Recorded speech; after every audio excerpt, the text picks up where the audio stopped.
flight boss, bitch. You know, for sure. You're now listening to the Mind of an Terry Smooth. I am the Royal Archangel Uriel, and I'm here to carry out God duties and motherfucking responsibilities.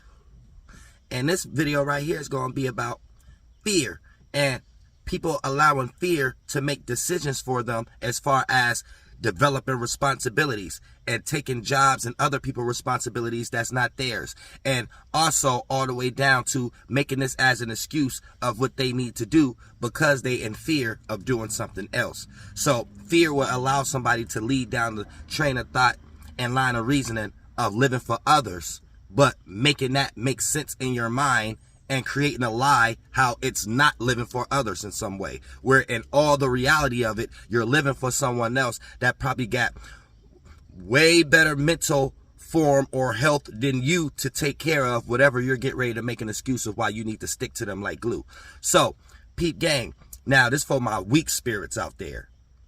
This for weak spirits. You know what I'm saying? Now, don't get it twisted. You could be just as strong as Archangel Uriel, right? As a powerful or strong spirit.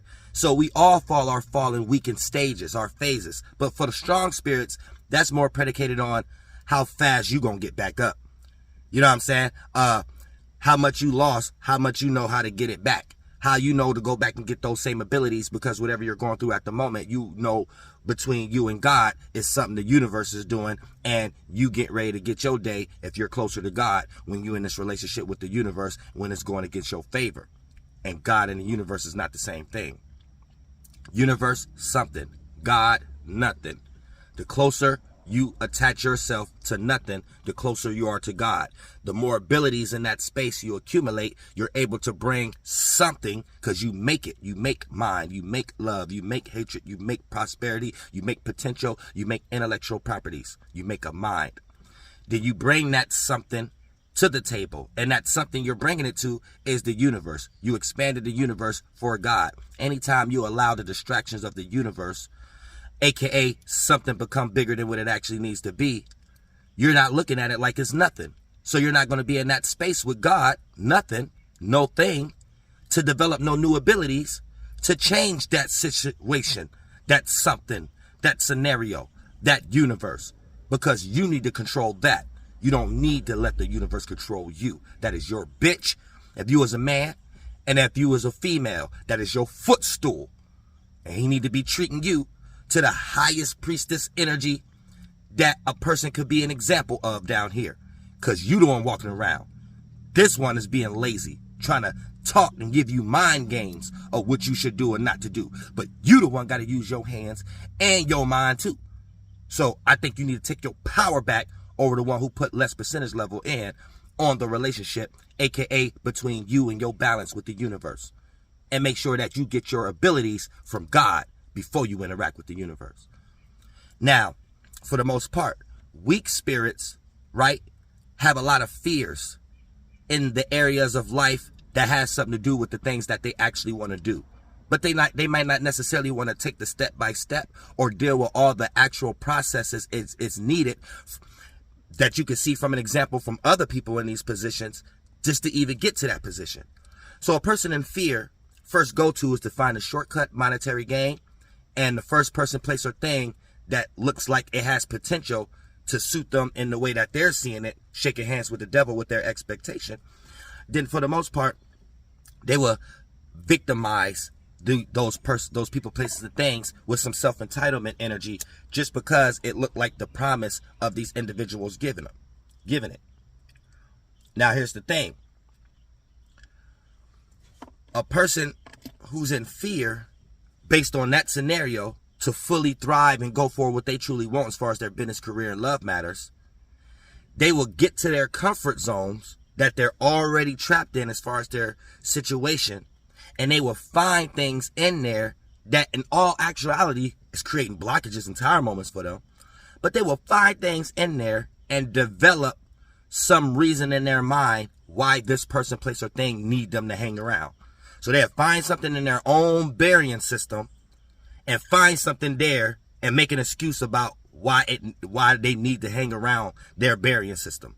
Because if they was to leave their burying system, this thing wouldn't be able to thrive. This person wouldn't be able to think. This thing wouldn't be able to stay clean. This object wouldn't be able to be played with. This location wouldn't be able to be a place people could be in and cry and complain about things not manifesting and materializing all day. So these are my responsibilities, and if I leave these things, what's these things going to do? This is what a person that's weak spiritually may start to develop in their mind when they have fears about going for what they actually want to do. So they start to use the things that's blocking them as a justification why they need to stay in that complacent place, in that dice out place. This could be family, friends, associates, and things of that nature.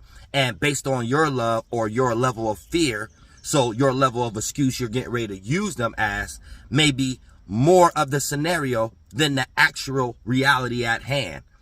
And you might be adding more care for a person and what you think they need from you than they are, and things of that nature. Just for you to go make excuses to other people, places, and things when they're putting pressure on you to do something that you know you're supposed to do to persevere here. Teamwork makes the dream work. So for the most part, a lot of times people don't understand, and you could be around a lacking fear spirit and a person who got a lot of excuses. They might be the hardest individual that'll slap you upside your head in a quick second. That's not what we're talking about. Fear. Fear is the fear to expand out of whatever box you're in as far as peer pressure, things you want to do, but it might not look well to others around you that you care about, and all these other weird fart clouds that you just, as an example of being a weak spirit. Now, when you're around a person who make a lot of excuses, that's a first-hand corresponding starting point as a confirmation to let you know you're around someone who got a fear. Because their excuses is even pouring over in conversations y'all having that you're trying to have them do something that ain't even got nothing to do with fear. You know what I'm saying? So that's where you know this is a person in fear, right? So in this context, they'll be making all kind of excuses. Oh, I got to do this.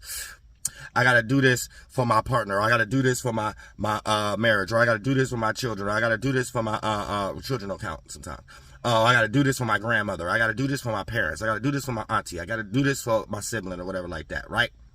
But if you was to go ask one of their siblings or whatever like that, what you need to understand is the things that this person make an excuse on be the things that these people could very well do on their own. Probably better without you around. And here's the thing. A person don't be doing enough shadow work to realize that they may be getting taken advantage of anyway, because what they have made a God complex in their own mind of why they need to hang around some of these family, friends, and associations and stuff like that, that actually blocks them from going what they need to go for in reality. They will make an excuse in their mind, like, if I was to leave, what would this person do? But think about all the things that you want to do, and these people ain't around, and in your mind, you not even putting them in that place because you know where they mind at, and you know what they're justified, and you know what they probably would do or wouldn't do, and all the pressure you would probably have to put on them, and if you feel up to that or not. So when you come to conclusions of things you really want to do, what's the first starting feeling you go to? How I'm going to do it by myself. How I'm going to get it. And it seemed like you always accomplish it, right? You think everybody else don't got a brain like you? You think everybody else don't come to that conclusion? No, you just a weak spirit, and you using what you're doing for someone as an excuse for you not to do something that you need to do in your life, that probably if you was to do it, you'll be able to help yourself, others, and that person be able to help themselves. Like bringing a cup to the water, but teaching them how to drink for themselves. You know what I'm saying? And that person very well is able to do that on their own without you around, because they had developed the same idea that you developed. Oh, no one's around to do this, so I must have to do this. And if you're being somebody's motherfucking tree or wheelchair or fucking crutch for something that they have well more able and abilities to motherfucking do, then you are using that God complex for yourself and your help as an excuse for you not to do something and get help that God trying to give you. You know what I'm saying? So, for the most part, That's how y'all scared of y'all circumstances and situations. And little do y'all know, a lot of times the stuff you put yourself in for the lack of your fear and coming up in your mind of thinking that if you was to stop it, you don't know what this person to do. Little do y'all know is inside that person's head, they're actually taking advantage of your energy so they don't have to do that. Actually, if you was to get up and smell your own ass the way you were supposed to, you will make this person do their own shadow work and make this person laugh and giggle when they have a conversation with God, which we all as individuals do. Because everybody know they fucked up. Don't ever be around somebody and think they don't know they fucked up or they don't know they did something wrong. Everybody know what they did. Their way of going about it is the delusion.